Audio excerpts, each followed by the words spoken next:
Hey, corn grabber, you're back from your mission. What are you doing? I'm making compost. I'm turning my compost pile. Look at that. Look at that steam coming out of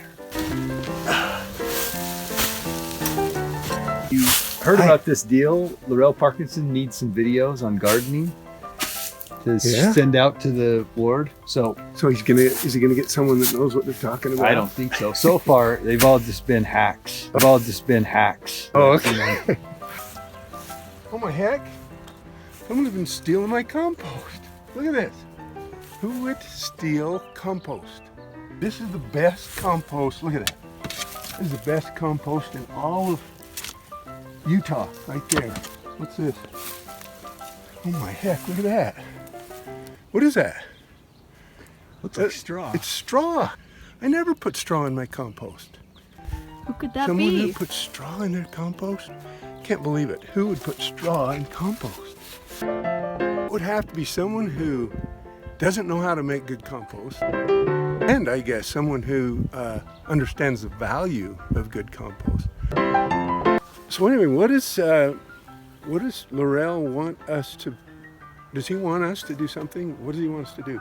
Yeah, I think we're supposed to just cut some trees, prune some trees, and show prune? people how to prune without, wrecking the tree. All right. So you don't, when you prune, you got to go out and cut some branches off, right? Yeah, I think You so. don't just call Songer to come and do it for you, right? Right, you go out. You go out with yourself. So You can borrow Songer's tools, though, I hear. use this one, or we use this one, which is, if you want to make a long one, you put this up, and then you can put these 3 posts on there. Well, let's talk about pruning first. What are the rules? Well, you always want to envision the future of the tree, and you want to think to yourself, where is my final future lowest branch going to be? You want to keep one, but you got to think of the tree as a really big You tree. tell the tree which one it is. I think you have to do Tell the that. tree, and then you love that branch, right? Yeah, and Yeah. You clip everything off below that. This tree, probably eventually it's going to be one of those up there, but right now, this one I think needs to come off. On a big branch like this, one of the dangers that you're going to run into that could injure the tree is if you don't cut this correctly, the bark acts kind of like a skin on the surface, and it can peel all the way down the trunk, and you can get a huge swath of missing bark if you don't cut this correct. So this is the branch collar, and the branch collar has enzymes that help heal the tree. So you want to make sure you don't cut into this collar part of the tree. You want to make sure you cut the branch beyond the collar. But before you do that, you want to make a cut way out here so that you're dealing with all the weight of the tree out away from where that bark could be stripped off the trunk. And before you cut out here, you want to make a little cut under here so that if the bark does start to peel, you have a cutoff point where this branch can fall without continuing peeling down the trunk.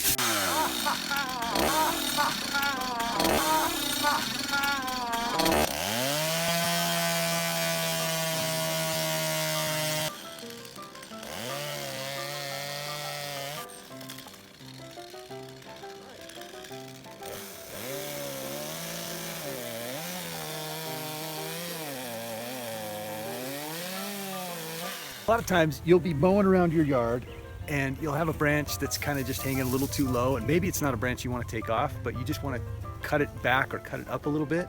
And one of the worst things you can do is just cut it short and leave an end like that, because the tree just has a weird spidery growth after that, and it's not very appealing aesthetically. So the best thing to do is to come back to a point where you've got a branch that's either going the direction you want, or you've got a node like this, and just cut right there, and that allows the branch to spring upward, and you've got a more upward trajectory. Or even if you want to shorten it further, at least cut it where there's a little branch that's coming up that can accept the root energy and grow the way you want it to go. I like this one right here.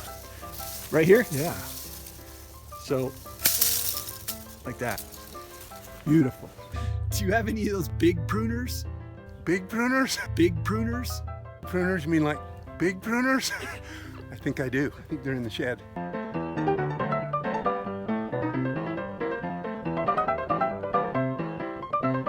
Okay, so when you're pruning a tree, you want to think about, especially a shade tree, you want to think about a central leader. And what that means is that anytime you've got a branch coming off to the side that's more than 1/3 the diameter of the central leader, you want to take that off. Because if you don't, there will be competing apical dominance between those two leaders. And we'll give you an example of that right here. Let me just turn around and climb this ladder and I'll show you what I mean. Example of a place where we don't have a good central leader, because we've got, this should be our leader, but you can see there's an equal sized branch that's coming off this side, and it's pretty close to the same size. So you've got like a split leader. And if you can zoom in on this, you can see that if I pry these apart a little bit, those even want to separate because there's a situation here called included bark. And over time, as these get bigger and bigger and they put on a lot of diameter, they'll push each other apart, and this tree will split right here, and half the tree will fall off onto the ground and probably peel a bunch of bark, and you'll have a super ugly tree. Oh, got it. When you're planting a tree and you're beginning to prune, visualize your tree as a giant mature tree like this one. And think about how high up those lowest branches are going to be. They may be actually higher up than your tree is tall when you first plant it. You can see there's a few scars where some branches were taken off. And when you're choosing which branches to remove, remember the rule of angles. So if there's the trunk of the tree and you have a branch with a really sharp angle like this, take it off, because over time, as those grow thicker, that branch will split and could injure your tree. Branches that come out at a right angle or a good strong angle out to the side, keep those branches. This is a good example of branches to keep. So you can see what a great angle this one is. It comes out at almost a right angle and then up. That's a good angle. That branch is solid and it's not going to split off in the wind. And as you can see, most of the bad angles have been pruned off this tree. So this is an apple tree. I think it's a Jonathan, and it's been pruned perfectly over the years, except for the last 2 years. It wasn't pruned at all because we were in Australia. So you can see all those sapsuckers going straight up, and those need to come off. And the idea with a fruit tree is exactly the opposite of a shade tree. On a fruit tree, you want to prune out those central leaders and allow all those side branches to grow at the height that's comfortable for you to mow under and still be able to reach the fruit. Okay, here we are inside of an apple tree. Inside of an apple tree. And if you look around, I don't know if the camera can show this, you can see that it's pretty open in here. And that's the goal. You want to let as much sunlight enter into the center of the tree as you can, which gives you better, riper fruit all the way around your tree. Branches like this is called a sapsucker, and these are the enemy of good fruit. So every time you see one of these that comes out of the tree and goes straight to the sky, take those off. So you want to come back just to the branch collar, and you want to make sure that you make a nice clean cut.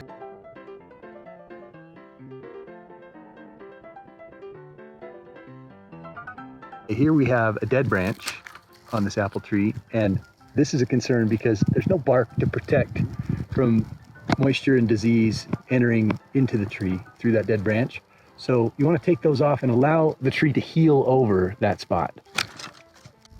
Okay, here's an example of crossing branches. So you can see if I pry these apart, see this branch has been rubbing on this other branch, and you can see there's a little injury there where disease can enter the tree. So anywhere you have branches that cross and are, with the movement of the wind, are going to rub, you want to take one of those two off. So this branch here is got two violations against it. It's growing into the center of the tree, blocking off that sunny area that we want, and it's also got a lot of dead. This is dead up here. And there you can see the branch collar right there, very clear. So I'm going to make the cut right on the outside of the branch collar. Take that out of there. Okay, one other branch right here. If you look at this one, it's growing right up into the middle of the tree, and we don't want that. We're going to take that whole branch. If you get back here and film up, you can see how much that is. There's no fruit that's going to be borne by that. It's just sapsucker going all the way to the sky. So what I'm going to do is I'm going to come right here. I'm going to find the branch collar. It's a small enough branch that I don't need to make two cuts. I'm going to do a little back cut just for fun, and then I'm going to take that off right there. Okay, this tree has suffered what we call southwest winter injury. And what happens is in the winter, you have this, white snow and the sun hits the snow at a low angle and it bounces up on the tree and it superheats the bark on the tree. The tree thinks that it's spring, and so it starts to run sap during the day, and then at night it freezes and it kills the bark on the tree. So there's a couple ways you can avoid this on your trees. If you're finding this, it'll always be on the southwest side of the tree. That's how you'll know that it's southwest winter injury.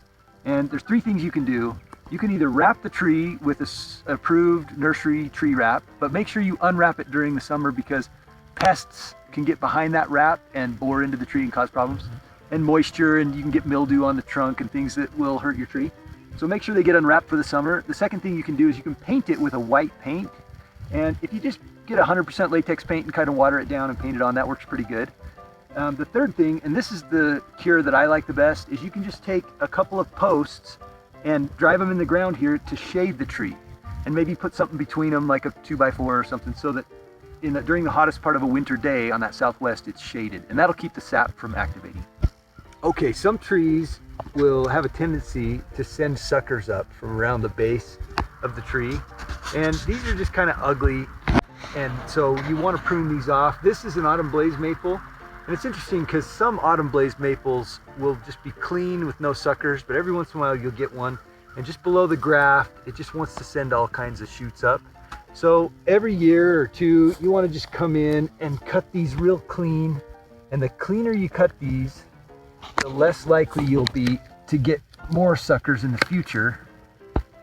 And so just take a minute. I won't do all these on camera, but just take a minute and clean those up.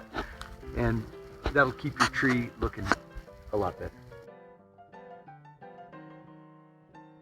Wow, this is so open. You know, there's enough sun coming in here. You could put a lounge chair here and Grandma could sunbathe right here. She could lay out. No one would even see her inside this thing. Sure that she's going to be so excited about it. This is the place. This is it. I'm telling her.